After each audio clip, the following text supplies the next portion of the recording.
चलिए पॉलिटी में हम एक कदम और आगे बढ़ते हैं। संविधान की इस विकास यात्रा में हम आपको पार्लियामेंट पढ़ा रहे हैं और पार्लियामेंट में हम मोशंस कर रहे हैं। मोशंस में हमने आपको लास्ट डे बहुत अच्छे से सेंसर मोशन और नो कॉन्फिडेंस मोशन के बीच का अंतर समझाया था और हमने बाकी के मोशंस भी कवर किए थे। आज हम आगे बढ़ रहे हैं और आज हम करेंगे मोशन ऑफ थैंक्स। इसके साथ और भी बहुत सारे मोशंस हम करेंगे। आज हम पार्लियामेंट्री प्रोसीडिंग्स भी करेंगे।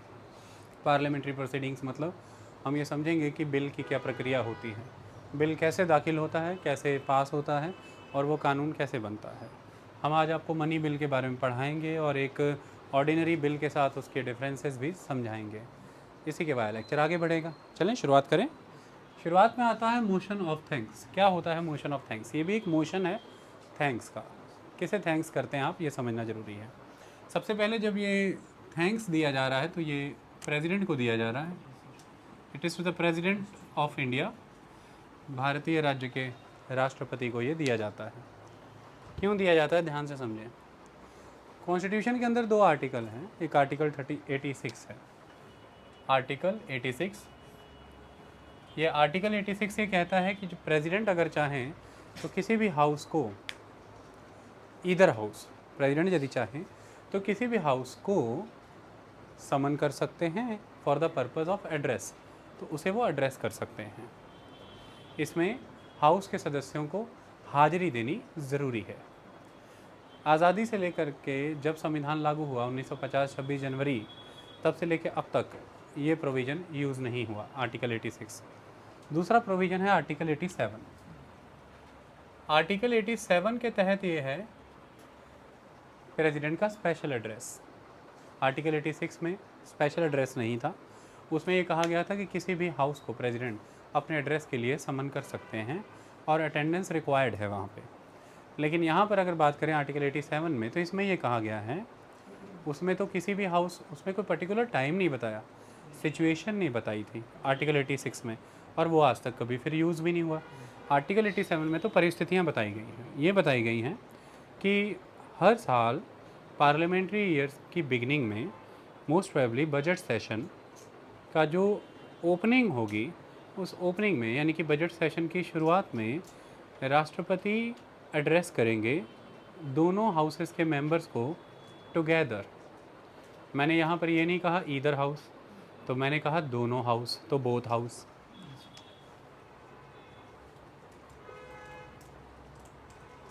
मैंने यहाँ पर ये नहीं कहा कि इंडिविजुअली, मैंने कहा टुगेदर। तो जॉइंट वे में एड्रेस करेंगे। और मैंने ये नहीं कहा कि प्रेसिडेंट जब चाहे, मैंने कहा कि हर साल पार्लियामेंट्री ईयर के स्टार्टिंग में जो सेशन है उसकी शुरुआत में, यानी कि मोस्ट प्रोबेबली ये बजट सेशन होता है। तो बजट सेशन यहाँ पर मेंशन किया गया है। शब्द समझ में आ रहे हैं? परिस्थिति ये बताई गई है। और दूसरा, हर बार जब नई लोकसभा इलेक्ट होती है, तो नई लोकसभा के इलेक्ट होने के बाद जो पार्लियामेंट का पहला सेशन होता है उसे भी प्रेसिडेंट एड्रेस करते हैं। तो एवरी ईयर, हर पार्लियामेंट्री ईयर की शुरुआत पे बजट सेशन को प्रेसिडेंट एड्रेस करते हैं, दोनों हाउसेस को एक साथ। और हर बार नॉर्मल टाइम माने तो 5 साल में लोकसभा ख़त्म होती है, तो हर 5 साल के बाद जब नई लोकसभा बनती है, उसके बनने के बाद जो पहला सेशन होल्ड होगा वो सेशन को एड्रेस प्रेसिडेंट करते हैं। Simple aspect. इससे एक सवाल बनता है कि मान लीजिए कोई एक ऐसा साल है जिसमें बजट सेशन की शुरुआत होनी है। मान लीजिए कि उस ईयर का पहला सेशन स्टार्ट होना है, तो उस सेशन के समय में सपोज़ कीजिए लोकसभा डिज़ोल्व हो गई या हो रखी है। लोकसभा डिज़ोल्व हो गई, नई लोकसभा भी बनी नहीं है। और लोकसभा डिज़ोल्व हो जाए तो भी देश की सरकार चलती रहती है, क्योंकि काउंसिल ऑफ मिनिस्टर ख़त्म नहीं होती।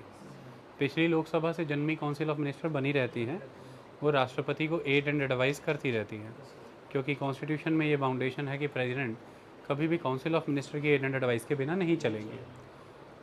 लोकसभा ख़त्म हो गई है, काउंसिल ऑफ मिनिस्टर बनी हुई है, लेकिन राज्यसभा तो परमानेंट हाउस है, वो तो कभी डिज़ोल्व ही नहीं होता, वो तो एक कंटिन्यूस हाउस है। तो ऐसे में ये भी हो सकता है कि अगर सेशन हो गया है, शुरू हो गया है और लोकसभा डिज़ोल्व हो रखी है, तो राज्यसभा अगर चाहे तो प्रेसिडेंट के एड्रेस के बिना भी सेशन होल्ड हो जाएगा। राज्यसभा अगर चाहे तो प्रेसिडेंट के एड्रेस के बिना भी सेशन होल्ड हो जाएगा। जबकि अगर लोकसभा उस वक्त डिज़ोल्व ना हुई होती तो फिर प्रेसिडेंट को दोनों हाउसेस को टुगेदर एड्रेस करना था वहाँ पर, बट एक हाउस अवेलेबल नहीं है, तो प्रेसिडेंट आर्टिकल 87 के तहत फिर स्पेशल एड्रेस एक हाउस को नहीं दे सकते, क्योंकि एक हाउस डिज़ोल्व हो रखा है, दैट इज़ द लोकसभा। तो ऐसे में अगर राज्यसभा का मीटिंग होना है सेशन के तहत, Rajya Sabha without the address of the president ये कर सकता है, ऐसा सवाल पूछा जा सकता है। 28 फरवरी 1977 को ये हो चुका है। 28 फरवरी 1977 को ये हो चुका है। लोकसभा डिज़ोल्व हो गई थी और राज्यसभा ने बिना लोकसभा के ही सेशन होल्ड किया था और प्रेसिडेंट के एड्रेस के बिना हुआ था। ये आई बात समझ में? तो ये हो सकता है। नॉर्मल परिस्थितियों की जो बात कहें तो दो परिस्थितियां मैंने बता दी। हर बार जब नई लोकसभा बनती है उसके बाद जब सेशन होता है तो उसे प्रेसिडेंट एड्रेस करते हैं, और हर साल पार्लियामेंट्री ईयर की बिगनिंग में जो सेशन है that is a budget session, उसे प्रेसिडेंट एड्रेस करते हैं। अब इन दोनों परिस्थितियों में भी एक अंतर है। जब हर बार नई लोकसभा बनने पर राज्यसभा और लोकसभा के सदस्यों को स्पेशल एड्रेस प्रेसिडेंट प्रेजेंट करते हैं, उस समय में प्रेसिडेंट ये कब करते हैं? जब न्यूली इलेक्टेड लोकसभा के मेंबर अपनी ओथ एंड अफर्मेशन कर चुके होते हैं और स्पीकर डिप्टी स्पीकर चुना जा चुका होता है। तो ओथ और अफर्मेशन हो चुकी होती है, स्पीकर डिप्टी स्पीकर चुना जा चुका होता है, उसके बाद वो उस हाउस के मेंबर के तौर पे पुख्ता हो चुके होते हैं। इसी वजह से फिर वो प्रेसिडेंट के एड्रेस पे थैंक्स का मोशन ला के उस पर डिस्कशन और वोटिंग कर पाएंगे। अगर प्रेसिडेंट उनकी ओथ और अफर्मेशन के बिना ही और स्पीकर यानी कि प्रिजाइडिंग ऑफिसर की नियुक्ति के बिना ही एड्रेस दे दे और उसके बाद उस पर जो डिस्कशन हो करके मोशन ऑफ थैंक्स प्रेजेंट करना है उस पर वोटिंग नहीं हो पाएगी, क्योंकि हाउस के सदस्य के तौर पर अगर आप वोटिंग करना चाहते हैं आपको हाउस में ओथ और अफर्मेशन लेना ज़रूरी है। तो हर लोकसभा के इलेक्ट होने के बाद जो सेशन होता है जिसमें प्रेसिडेंट एड्रेस करते हैं, उसके लिए ये एक प्री कंडीशन है कि हाउस के सदस्य पहले शपथ ग्रहण कर चुके हों और प्रिजाइडिंग ऑफिसर चुना जा चुका हो। आई बात समझ में? इतनी बात क्लियर है? प्रेसिडेंट ने ये कर दिया। यह आर्टिकल 87 के तहत कॉन्स्टिट्यूशन में होता है। ये भारत की परंपरा, ब्रिटेन के जो थ्रोन है, ब्रिटेन की जो राजसत्ता है, जो गद्दी है, वहाँ से आने वाले ड्रेस के समान है। वहाँ पर भी ये चलन है और भारत में भी ये चलन पाया जाता है। भारत में इसका इतिहास काफ़ी पुराना है, लेकिन ब्रिटेन में तो बहुत पुराना है। 16th सेंचुरी से ही वहाँ पर इस चीज़ की शुरुआत है। उसके बाद अमेरिका में 18th सेंचुरी से इसकी शुरुआत हुई और भारत में गवर्नमेंट ऑफ इंडिया एक्ट 1919 के तहत ये हुआ। भारत के गवर्नर जनरल उस समय में लेजिस्लेटिव असेंबली और काउंसिल ऑफ द स्टेट्स को एड्रेस करते थे। उस समय में ये प्रोविज़न नहीं था कि इन्हें जॉइंट वे में एड्रेस करना है, इंडिविजुअली एड्रेस करना उस समय में हुआ करता था, लेकिन उस समय में भी उस समय के गवर्नर जनरल इन्हें जॉइंट मैनर में ही एड्रेस करते थे। उसके बाद 1950 26 जनवरी संविधान लागू होने के बाद ये तय हुआ कि जब लोकसभा इलेक्ट हो करके आएगी और जो पहला सेशन होल्ड किया जाएगा उसे फिर जॉइंट मैनर में एड्रेस किया जाएगा। और भारत के पहले राष्ट्रपति बाबू राजेंद्र प्रसाद या डॉक्टर राजेंद्र प्रसाद ने पहला स्पेशल एड्रेस बतौर राष्ट्रपति दिया था और तब से लेकर के अब तक ये प्रथा चली आ रही है। इसका कारण यह है कि किसी भी न्यूली इलेक्टेड लोकसभा के आ जाने के बाद देश की सरकार काम में आएगी, और वो काम में इसलिए आएगी कि देश की सर्वोच्च संस्था जो कानून बनाने की है वो कानून बनाएगी। इसके लिए पार्लियामेंट का बिज़नेस कंडक्ट होना ज़रूरी है। पार्लियामेंट का बिज़नेस कंडक्ट हो उसके पहले ये रिवाज है कि प्रेसिडेंट का स्पेशल एड्रेस आना चाहिए। तो प्रेसिडेंट का एड्रेस आने के बाद ही पार्लियामेंट्री बिज़नेस कंडक्ट होता है। आई बात समझ में? पार्लियामेंट, और हर साल भी फिर ये होता है कि प्रेसिडेंट का एड्रेस आता है, इसलिए हर पार्लियामेंट्री ईयर की बिगनिंग में जब प्रेसिडेंट सेशन दे देते हैं, स्पेशल एड्रेस कर देते हैं, तब उसके बिज़नेस की शुरुआत होती है। बुक में इसे फिस्कल ईयर लिखा गया है, वो वर्ड कहीं ना कहीं गलत है, क्योंकि फिस्कल ईयर या फाइनेंशियल ईयर के तौर पर देखें तो वो 1 अप्रैल से शुरू होता है। It is a parliamentary year, क्योंकि ये फरवरी से बिगिन हो जाता है। आई बात समझ में? तो इस बात का ख्याल रखिएगा। अब आते हैं इसकी कुछ तकनीकियों पर, उस पर चर्चा करते हैं। सबसे पहला तो ये राष्ट्रपति का एड्रेस होता क्या है, इसे समझना ज़रूरी है। देखिए, जो देश की सरकार है, that is the government of India, वो जो भी काम कर रही है उसे उसकी अथॉरिटी स्टेट प्रोवाइड कर रहा है, द इंडियन स्टेट, भारतीय राज्य। इंडियन स्टेट की एस्पिरेशंस को एक्सप्रेस ज़मीन पर करने के लिए एक ऑर्गन होता है, that is a government. Government के 3 विंग होते हैं, that is the legislative, executive और जुडिशरी। और एग्जीक्यूटिव विंग को हम सरकार कहते हैं, it is the government of India. Indian state का जो रिप्रेजेंटेटिव है, it is the president, that's why president is the head of the state. इसलिए जो भी भारत के राज्य के निर्णय हैं, all the decisions of the state of India, वो प्रेसिडेंट के नाम पर होते हैं। इसलिए हर एग्जीक्यूटिव डिसीजन प्रेसिडेंट के नाम पर होता है, राष्ट्रपति के नाम पर होता है, राष्ट्रपति के हस्ताक्षर होते हैं उस पर। लेकिन दूसरी तरफ कहा जाता है कि प्रेसिडेंट काउंसिल ऑफ मिनिस्टर के 800 एडवाइस से चलेंगे।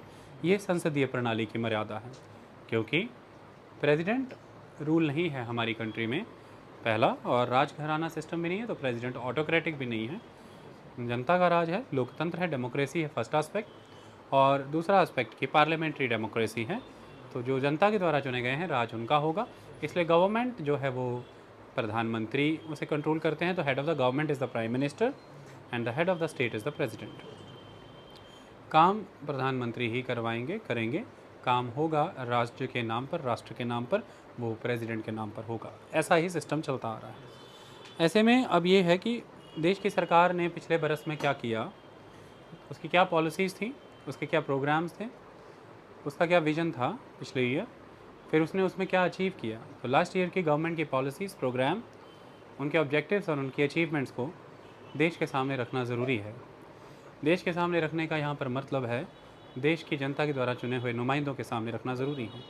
तो प्रेसिडेंट के एड्रेस का एक पर्पज़ ये होता है कि लास्ट ईयर में क्या क्या भारत की सरकार ने किया है, क्या उनके पिछली बार वायदे थे, उनमें से कितना उन्होंने अचीव किया है, किस विजन के साथ काम किया, वो देश की जनता के सामने रखते हैं अपने भाषण के तौर पर। दूसरी बात, देश की सरकार आने वाले समय में, आने वाले आगामी वर्ष में क्या क्या उद्देश्य लेकर के चल रही है, उनके क्या ऑब्जेक्टिव्स हैं, क्या एम है, क्या विजन है, वो क्या पॉलिसीज़ और किन रोड मैप्स पर चलेगी, किन किन चीज़ों को परस्यू करेगी, ये भी राष्ट्रपति अपने भाषण में बताते हैं।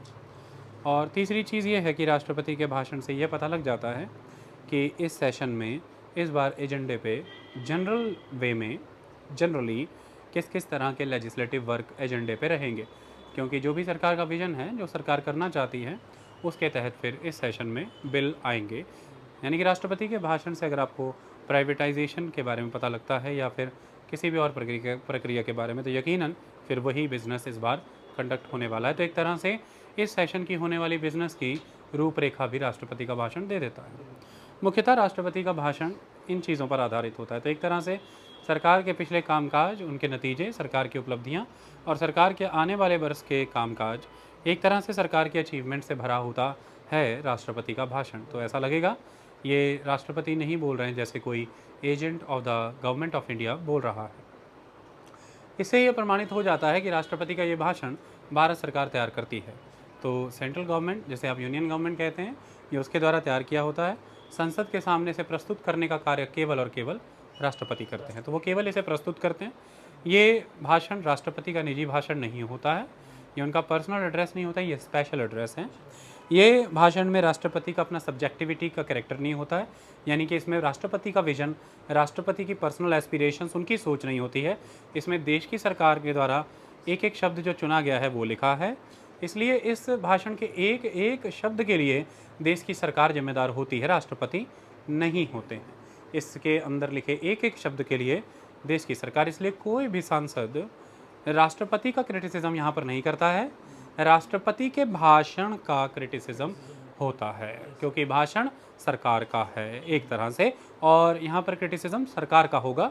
तो आप देखेंगे कि भाषण का जब मोशन ऑफ थैंक्स प्रेजेंट किया जाता है, उसमें यदि कुछ क्रिटिसिज्म है वो भारत सरकार का होगा, उसमें राष्ट्रपति का नाम लेकर के या राष्ट्रपति को एक्नॉलेज करके क्रिटिसिज्म नहीं किया जाएगा। उसमें लिखा जाएगा कि राष्ट्रपति के भाषण में कही गई यह बात, और वो किसने प्रस्तुत करवाई है, सरकार ने। That is the concept. इतनी कहानी आपको क्लियर हुई, तो ये एक इम्पॉर्टेंट चीज़ है। चलिए, राष्ट्रपति ने अपना भाषण दिया, इससे जुड़ी कुछ सेरेमनीज़ हैं, चलिए मैं आपको बताता हूँ। आप जब भी अब खबरें देखेंगे आपको ये सेरेमनी याद आ जाएगी। राष्ट्रपति अपने राष्ट्रपति भवन से निकलते हैं और बड़े लाम लश्कर के साथ पहुंचते हैं। कहाँ आना है उन्हें?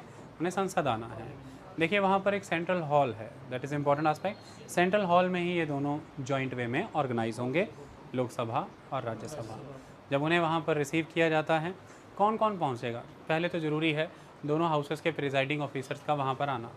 तो दोनों हाउसेस के प्रिजाइडिंग ऑफिसर वहाँ पर पहुँच जाते हैं, प्रधानमंत्री पहुँच जाते हैं, मिनिस्टर ऑफ पार्लियामेंट्री अफेयर वहाँ पर पहुँच जाते हैं, ये सभी सदस्य वहाँ पर पहुँच जाते हैं, राष्ट्रपति को स्वागत करते हैं और साथ में लेकर के आते हैं, उनका पूरा काफिला चलता है। जो स्पीकर का मार्शल होता है वो हाउस को बता देता है ये राष्ट्रपति आपकी ओर बढ़ रहे हैं, वो आने वाले हैं। राष्ट्रपति वहाँ पर आते हैं, नेशनल एंथम होता है, सभी लोग खड़े होते हैं, राष्ट्रपति अपना भाषण शुरू करते हैं, भाषण ख़त्म होता है, फिर नेशनल एंथम होता है, सभी लोग खड़े रहते हैं, राष्ट्रपति इसी तरह से चले जाते हैं जिस तरह से आते हैं। आप इसे देख सकते हैं, ये पूरा प्रोसेशन आप ऑब्जर्व कर सकते हैं। राष्ट्रपति भाषण दे करके चले गए। ये बहुत ही सॉलम एक्ट है पूरे के पूरे कॉन्स्टिट्यूशन फ्रेमवर्क के तहत पार्लियामेंट्री मर्यादा का। ये बहुत ही डिग्निफाइड एक्ट है और ये बहुत ही डिसिप्लिन्ड एक्ट है, यानी कि राष्ट्रपति के भाषण के दौरान कोई चीख पुकार चीं हल्ले की आज़ादी नहीं होती है। स्ट्रिक्ट एक्शन लिया जाता है अगर आपने राष्ट्रपति के भाषण को डिसरप्ट करने की कोशिश की है, आप पर कार्रवाई होती है। सदन कार्रवाई कर पाए तो ठीक, नहीं तो कमेटी बना करके कार्रवाई की जाती है कि आपने उसे अवरुद्ध करने का प्रयास क्यों किया। तो ये बहुत बड़े स्तर की मर्यादाओं से भरा हुआ, बहुत ही सम्मानजनक और बहुत ही पवित्र सॉलेम एटीट्यूड के तौर पर रिसीव किया जाता है। इसी तरह से आता भी, तो इसलिए वो बिना मार्ग में अवरुद्ध पैदा किए राष्ट्रपति बोलते ही जाते हैं, आप उसे डिस्टर्ब नहीं कर सकते। ये आम संसद की कार्रवाइयों से भिन्न इसलिए भी है, आम संसदीय कार्रवाइयों में सदस्य कई तरह से अवरुद्ध पैदा कर सकते हैं, वो बीच में ही टेबल ठोकना शुरू कर देते हैं या खिलाफत करनी शुरू कर देते हैं। राष्ट्रपति के भाषण में ना तालियां हैं ना टेबल की ठुकाई है, बस राष्ट्रपति चुप करके बात करते हैं अपनी, और वो कर करके चले जाते हैं। उनके चले जाने के बाद अब बारी आती है उनके भाषण को हाउस ने कैसे रिसीव किया, ये जानना है, क्योंकि उन्होंने सरकार का कामकाज बताया है, तो ये भी जानना जरूरी है कि उस कामकाज पर हाउस की क्या राय है। इसके लिए अब जो प्रिजाइडिंग ऑफिसर्स हैं उनके द्वारा समय दिया जाता है, ऑलमोस्ट कम से कम 3 दिन का समय दिया जाता है, कई बार ये 4 दिन भी होते हैं। 3 दिन तक अब उस भाषण पर चर्चा होती है, ज़बरदस्त चर्चाएं होती हैं। अगर किसी सदस्य को ऐसा लगता है कि भाषण में इन चीज़ों की कमी रही है, ये नहीं डालवाया सरकार ने, पिछले साल किसान बहुत बड़ा मुद्दा रहा लेकिन राष्ट्रपति के भाषण में किसानों का जिक्र था ही नहीं, ऐसी कोई चीज़ें लगती हैं जिनका मुद्दा नहीं छेड़ा गया जो छेड़ा जाना चाहिए था, या ऐसी कोई चीज़ें लगती हैं जो राष्ट्रपति ने भाषण में कहा तथ्य के तौर पर या किसी तौर पर उसमें कुछ सुधार होने चाहिए, तो सदस्यों को यह पूरी आज़ादी है कि वो अमेंडमेंट्स प्रपोज कर सकते हैं। यानी कि प्रधानमंत्री के द्वारा चुना हुआ सदस्य पहले तो राष्ट्रपति के भाषण पर मोशन ऑफ थैंक्स प्रेजेंट करेगा दोनों हाउसेज में, चाहे वो राज्यसभा हो या लोकसभा हो। तो अब हमें ये बात समझ में आई कि मोशन ऑफ थैंक्स दोनों हाउसेज में आ सकता है। देखिए इनकी मीटिंग प्रधानमंत्री ने जॉइंट वे में एड्रेस की थी, लेकिन motion of thanks joint house में नहीं आता। मोशन ऑफ थैंक्स इंडिविजुअली दोनों हाउसेज में इंडिपेंडेंट सेंस में आता है, राज्यसभा में अलग से, लोकसभा में अलग से आता है, और प्रधानमंत्री चुनते हैं जो सदस्य सरकार की तरफ से मोशन ऑफ थैंक्स प्रस्तुत करता है, दोनों ही हाउसेज में जो मेंबर ऑफ द हाउस प्रस्तुत करता है। जब वो मोशन ऑफ थैंक्स प्रेजेंट होता है तो आप सदन के सदस्य के तौर पर कोई भी अमेंडमेंट्स को प्रपोज कर सकता है। अगर वो अमेंडमेंट्स एक्सेप्ट हो गई तो देखिए इसमें अमेंडमेंट का प्रोसेस है, अगर वो अमेंडमेंट्स प्रोसेस हो गई तो राष्ट्रपति के भाषण में उसे जोड़ दिया जाएगा। अमेंडमेंट का प्रोसीजर पूरी तरह से खत्म होने के बाद सदन के सभी सदस्य जब अपनी अपनी बात रख देते हैं, अंत में प्रधानमंत्री बोलते हैं, और प्रधानमंत्री उन सभी सदन के सदस्यों की आपत्तियों को, किसी भी बातों को पूरी तरह से रिप्लाई बैक करते हैं। लंबा होता है, कई बार प्रधानमंत्री का जवाब बहुत लंबा जाता है, 1 घंटे 17 मिनट 18 मिनट। इस बार का भी आप देख लीजिएगा, अभी होके हटा है, लंबा चौड़ा एक रिप्लाई आता है प्रधानमंत्री का, और वो हर बात का पक्ष रखते हैं। ये सब हो जाने के बाद अब इंडिविजुअली ही दोनों हाउसेज में मोशन ऑफ थैंक्स को वोटिंग पे पुट अप कर दिया जाता है। तो मोशन ऑफ थैंक्स पे वोटिंग होती है। अब जो मैं कहने जा रहा हूँ बड़ी बात है, अगर कहीं गलती से मोशन ऑफ थैंक्स लोकसभा में फेल हो जाए, it is equivalent to the no confidence motion का पास हो जाना, क्योंकि जो मोशन ऑफ थैंक्स था वो राष्ट्रपति के भाषण पे आया था। राष्ट्रपति का भाषण केंद्र सरकार की नीतियों को रिफ्लेक्ट करता था और केंद्र सरकार ने तैयार किया था, और केंद्र सरकार तभी है जब तक लोकसभा के मेजॉरिटी सदस्यों का केंद्र सरकार पे कॉन्फिडेंस है, काउंसिल ऑफ मिनिस्टर पे। और अगर लोकसभा में राष्ट्रपति का भाषण के ऊपर दिया गया थैंक्स का मोशन ही विफल हो गया है तो फिर सरकार मेजॉरिटी में नहीं, ऐसा माना जाता है। सरकार नो कॉन्फिडेंस में ले ली जाती है और सरकार को उस समय अपना बहुमत सिद्ध करना होगा। फिर तो कॉन्फिडेंस प्रूफ करना होगा हाउस में कि हम कॉन्फिडेंस में हैं। आई बात समझ में? लेकिन अगर कहीं राज्यसभा में ये फेल हो जाता है और पास नहीं हो पाता है तो इस बात को समझिए कि सरकार के ऊपर कोई आंच नहीं आती है, सरकार गिरती नहीं है। सरकार को अपना कॉन्फिडेंस भी सिद्ध नहीं करना है, क्योंकि देश में सरकार लोकसभा से बनती है, राज्यसभा से नहीं। लेकिन एम्बैरेसमेंट होती है सरकार के लिए, वो एम्बैरेसिंग है। इसे पास होना ही जरूरी है, it must pass by both the houses. लेकिन इसमें अमेंडमेंट्स आती हैं और ये मेजॉरली अमेंडमेंट किस हाउस में से आएंगे मुझे अंदाजे से बताइए? राज्यसभा से। निचले सदन में तो अमेंडमेंट स्वीकार ही नहीं हो पाएगी, क्योंकि वहाँ पर तो सरकार की मेजॉरिटी है और भाषण सरकार ने स्वीकार बनाया था। सरकार अगर उस हाउस में अमेंडमेंट्स एक्सेप्ट कर रही है तो ऐसा सरकार को लग सकता है कि हमारी फजीहत हो सकती है, बेइज्जती है। लेकिन अपर हाउस में आती रही हैं। 1980 में आई हैं, इंदिरा गांधी के समय में राज्यसभा में एक अमेंडमेंट प्रपोज हुई थी। 1989 में 6 अमेंडमेंट्स स्वीकार की गई थी। 2001 में अटल बिहारी वाजपेयी के समय में अमेंडमेंट स्वीकार की गई थी और इस बार भी अमेंडमेंट स्वीकार की गई। अब तक ये कुल चौथा एपिसोड था जब ऊपरी सदन में अमेंडमेंट आई। तो सोच सकते हैं राष्ट्रपति के भाषण का दम कि अब तक कुल 4 ही बार ऐसे अवसर हुए हैं जब अमेंडमेंट्स प्रपोज हुई हैं। आई बात समझ में? अपर हाउस के द्वारा, राज्यसभा के द्वारा। ये बात क्लियर? तो क्या राष्ट्रपति के भाषण पर दोनों हाउसेज में डिस्कशन होगी? क्या बिल्कुल होगी, मोशन ऑफ थैंक्स पे होगी। दूसरा, क्या इसमें अमेंडमेंट्स का प्रोसेस है? क्या बिल्कुल 100% अमेंडमेंट का प्रोसेस है। तीसरा, क्या इस पे वोटिंग होती है? मोशन ऑफ थैंक्स पे 100% वोटिंग होती है और इसे पास होना होता है majority of the member present and voting के कंसेप्ट से, यानी कि सिंपल मेजॉरिटी से। अगर लोकसभा में ये फेल है तो it is near to the no confidence motion का पास होना, सरकार के गिरने का खतरा। और अगर ये राज्यसभा में फेल है तो it is a case of embarrassment to the government, लेकिन उनकी सरकार की परिस्थिति में अंतर नहीं पड़ता है। आई बात समझ में? ऐसा और भी कई परिस्थितियों में होता है। मोशन ऑफ थैंक्स का विफल होना ही बाकी परिस्थितियों के समान भी है, जैसे सेंसर मोशन का पास हो जाना, नो कॉन्फिडेंस मोशन का पास हो जाना, मनी बिल का विफल हो जाना, कट मोशन का पास हो जाना। ये कुछ ऐसी गतिविधियां हैं संसदीय प्रणाली के तहत जिनका पास हो जाना बिल्कुल उतना ही एम्बैरेसिंग और उतना ही खतरे से भरा है सरकार के लिए जैसा मोशन ऑफ थैंक्स का पास ना हो पाना है। जैसे मनी बिल का विफल हो जाना, ये उतना ही खतरा है जितना मोशन ऑफ थैंक्स का विफल हो जाना। जैसे कट मोशन का पास हो जाना उतना ही खतरनाक है जितना कि सरकार के लिए मनी बिल का पास ना हो पाना। तो ये कुछ गतिविधियां हैं जो सरकार पर लोकसभा का कॉन्फिडेंस है कि नहीं है, इसमें प्रश्न खड़ा कर देती हैं। आई बात समझ में? तो मोशन ऑफ थैंक्स से जुड़ी हुई ये बातें थी। इसके बाद ये सारा का सारा motion of thanks presiding officer के द्वारा राष्ट्रपति तक पहुंचाया जाता है। राष्ट्रपति को ये भाषण देने के लिए आज़ादी रहती है, वो हिंदी और अंग्रेजी में से एक भाषा को चुन सकते हैं। राष्ट्रपति जिस भी किसी भाषा का चुनाव करते हैं उससे विपरीत भाषा में इन्हीं 2 ऑप्शन में से एक ऑपोजिट भाषा जो चुनी नहीं गई थी राष्ट्रपति, सपोज कीजिए राष्ट्रपति ने अंग्रेजी चुनी है, तो फिर प्रिजाइडिंग ऑफिसर्स की जिम्मेदारी है कि वो हिंदी में उस भाषण को सदन के सामने प्रस्तुत करें। आई बात समझ में? 2 भाषाओं में ये भाषण प्रस्तुत होता है सदन के पास। एक भाषा में राष्ट्रपति स्वयं कर देते हैं, दूसरी भाषा में प्रिजाइडिंग ऑफिसर्स के द्वारा उपलब्ध करा दिया जाता है सदन को। सदन का जो मोशन ऑफ थैंक्स है वो राष्ट्रपति तक पहुंचाने की जिम्मेदारी प्रिजाइडिंग ऑफिसर की होती है।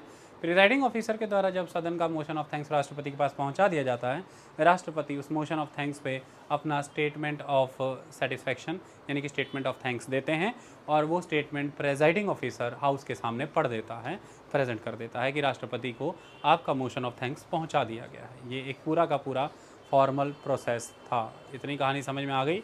इस पर किसी को कोई डाउट है, किसी को कोई आपत्ति है? ओके। इस बार का मोशन ऑफ थैंक्स, इस बार का प्रेसिडेंशियल एड्रेस किन्होंने दिया होगा? प्रेसिडेंट रामनाथ कोविंद। और मोशन ऑफ थैंक्स तो उनके पास पे चला ही गया होगा। मोशन ऑफ थैंक्स पास भी हुआ होगा क्योंकि बीजेपी बहुमत में है। ओके। इसके बाद जो नेक्स्ट आ जाता है, it is the motion of thanks के बाद है that is no day yet named motion. No day yet named motion. क्या मतलब है इस बात का? देखिए, मैंने आपको बताया था कि मोशन प्रस्तुत करने का एक पूरा का पूरा सिलसिला है। क्या सिलसिला है? आप एक मोशन लेकर के आते हैं, आप सेक्रेटरी जनरल के पास भेजते हैं, जो भी उस हाउस से जुड़ा हुआ सेक्रेटरीट है उस सेक्रेटरीट को हेड करने वाला पर्सन सेक्रेटरी जनरल, उसके पास आपका मोशन जाता है। वो ये देखता है कि rule of procedure and conduct of the business manual के साथ आपका मोशन कंप्लाई कर रहा है कि नहीं कर रहा। उसके बाद वो उसे प्रिजाइडिंग ऑफिसर के पास सबमिट करता है। अगर लोकसभा है तो स्पीकर, राज्यसभा है तो चेयरमैन।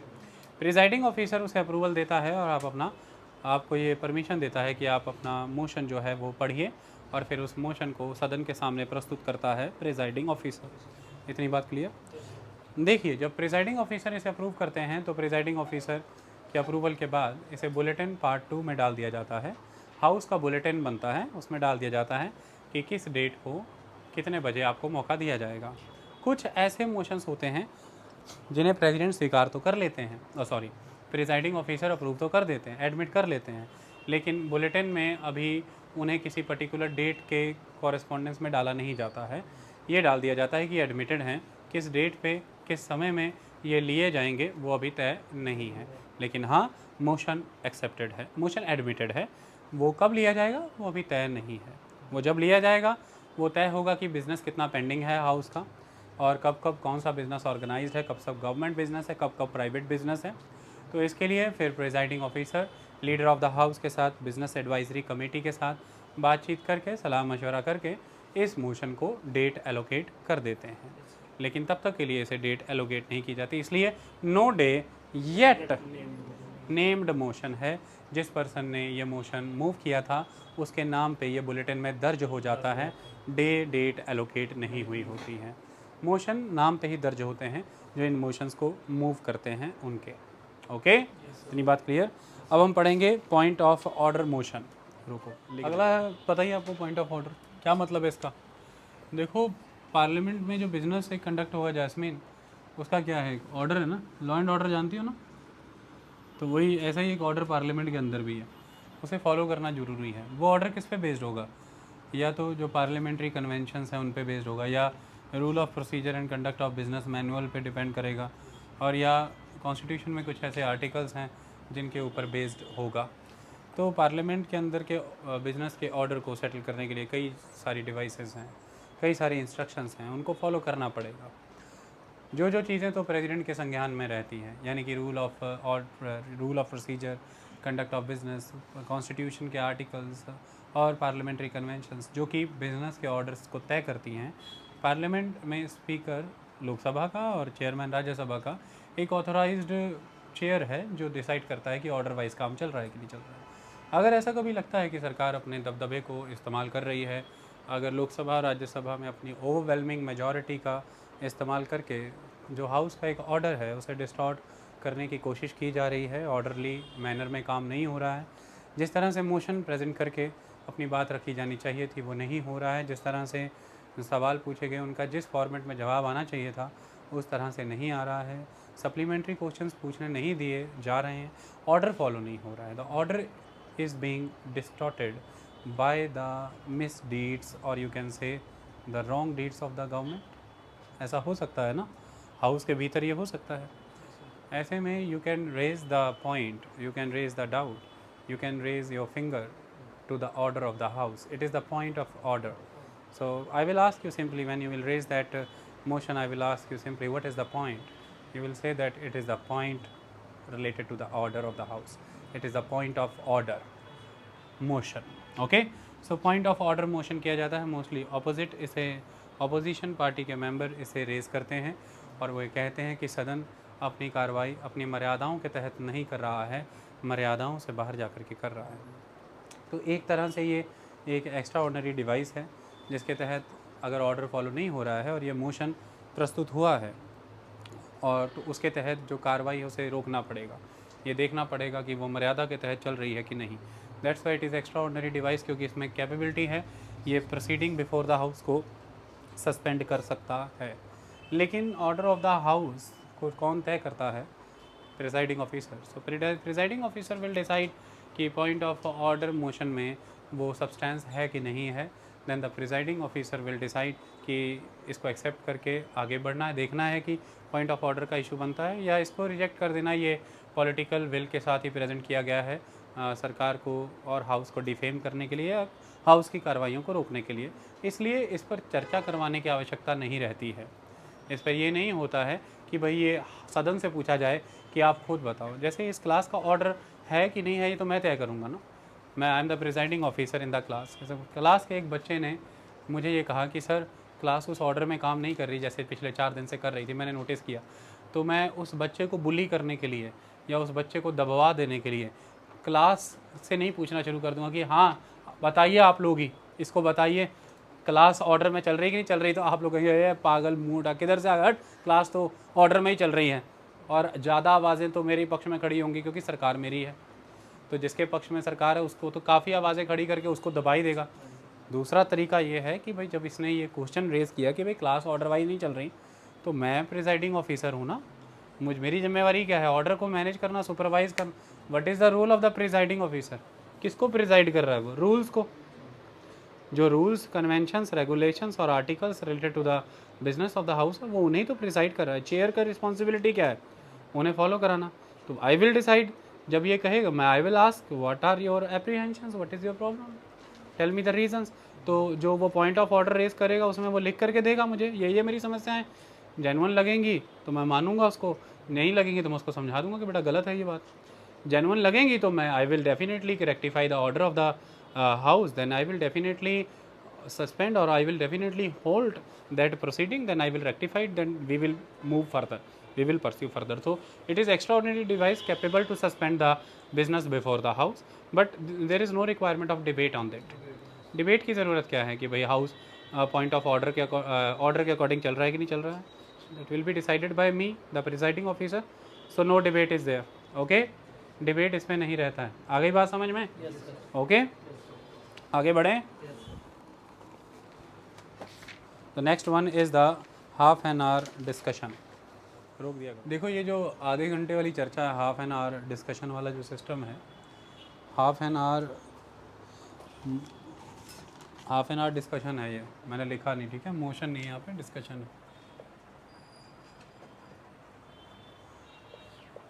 देखिए अगर किसी सदस्य को ऐसा लग रहा है कि कोई एक मुद्दा है, सफिशिएंट पब्लिक इम्पोर्टेंस का मुद्दा है, काफ़ी हद तक वो जनहित का एक इशू है और उसके ऊपर इनफ डिबेट हो चुकी है, काफ़ी लंबे समय से उस पर चर्चा चल रही है, उसके तहत मंत्रीगणों के तहत काफ़ी सारे जवाब दर्ज कराए गए। उन जवाबों को मद्देनज़र रखते हुए उन जवाबों के तहत बहुत सारे ऐसे तथ्य उजागर हुए हैं जिन तथ्यों पर सदन और भी स्पष्टीकरण चाहता है, यानी कि वो उन फैक्ट्स के ऊपर और भी बड़े स्केल पे एल्यूसिडेशंस चाहता है, स्पष्टीकरण चाहता है, ताकि मैटर को और ज़्यादा खोल करके रखा जाए, बताया जाए। अच्छी खासी चर्चा उस पर हो चुकी है। जैसे सपोज़ करिए कि किसानों का मुद्दा है, फार्म लॉज को लेकर के, मान लीजिए कि सदन में उस पर काफ़ी बड़े स्तर पर अच्छी खासी चर्चा हो चुकी। उसके तहत कृषि मंत्री नरेंद्र सिंह तोमर ने हर बार अपना पक्ष रखा, जवाब दिए, सब कुछ किया। सदन अभी भी ऐसा मानता है, सदन को अभी भी ऐसा लगता है कि इसके ऊपर हमें आपके बताए गए जो तथ्य है, जो फैक्ट आपने हमें प्रेजेंट किए हैं कि इतने केसेस जो हैं उनके तहत कॉन्ट्रैक्ट फार्मिंग सफल हुई है या कॉन्ट्रैक्ट फार्मिंग इतने % बढ़ी है, उससे किसानों की आमदनी इतनी बड़ी है, या हम दोगुनी कर देंगे आमदनी 2022 तक अगर हम ये लेकर के ये सभी फैक्ट्सों पे हमें और स्पष्टीकरण चाहिए। तो आप और लेकर के आइए इस चीज़ को, तो फिर उसके लिए हाफ एन आवर डिस्कशन होती है। ये कोई पर्टिकुलर मोशन लाने की ज़रूरत नहीं, क्योंकि इसके लिए हमें कोई वोटिंग कराने की नीड नहीं है। बस ये है कि इस पर अच्छी खासी डिबेट डिस्कशन पहले ही हो चुकी है, उस समय में मोशन ला के ही वो किया गया था और उस पर वोटिंग भी हो चुकी। लेकिन उसी दौरान प्रस्तुत किए गए तथ्यों पर अब और स्पष्टीकरण चाहिए। वही स्पष्टीकरण अब चाहिए कि मुद्दा सफिशिएंट पब्लिक इम्पोर्टेंस का था, इसलिए पूरी तरह से सेटल हो जाए सदन में तो ही बेहतर है, देश के सामने कोई संशय रह ना जाए। तो इसके मामले में प्रिजाइडिंग ऑफिसर ऑथराइज्ड है कि वो हफ्ते के कोई भी 3 दिन एलोकेट कर देता है, जिस दिन आधा घंटा उस मुद्दे पर चर्चा चलती है। तो मान लीजिए सोमवार, बुधवार और शुक्रवार तय कर दिया, तो चुप करके आधा घंटा सोमवार, फिर आधा घंटा बुधवार, आधा घंटा शुक्रवार, यानी कि Monday, Wednesday and Friday half hour के लिए उस मुद्दे पर चर्चा चलती रहेगी। आई बात समझ में? तो वही लिखा है कि वीक में 3 days in a week allocate कर दिए जाते हैं फॉर हाफ एन आवर, जिसे आप कहते हैं